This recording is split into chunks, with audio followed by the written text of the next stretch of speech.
And of course, the EU jumping into the mix of a global trade war is bad news for South Korea. Ironically, their action is triggered by America's protectionist measures that could also hurt Seoul's steelmakers. Kim Hyesung explains further. Korea's steel industry is caught in the middle of an ongoing global trade war. The European Union's announcement to impose provisional safeguard measures on imported steel products Thursday could particularly have an impact on Korea. Korea is the #4 steel exporter to the EU as well as the third largest steel exporter to the United States. But its steel exports already face quota limits from the U.S. As part of an agreement to the amendment of the Korea-U.S. Free Trade Agreement, Korea's steel has received a quota of about 2.68 million tons of steel exports, or 70% of the annual average Korean steel exports to the U.S. between 2015 and 2017.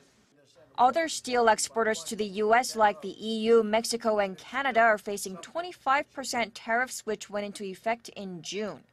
The EU's retaliatory tariffs, which aim to prevent a sudden increase of steel imports diverted from the U.S., is expected to further squeeze Korean steel producers. Korean steel exports to Europe are mainly steel sheets and steel plates, which are produced by big steelmakers, whereas export items to the U.S. are mainly steel pipes that are produced by small and mid-sized companies.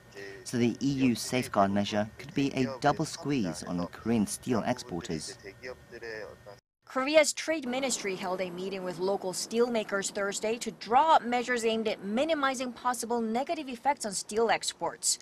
The government also said it will help local manufacturers secure as much quota as possible. The EU investigation into a number of steel imports is set to last until the end of this year before it makes its final decision on safeguard measures. Kim Hyesung, Arirang News.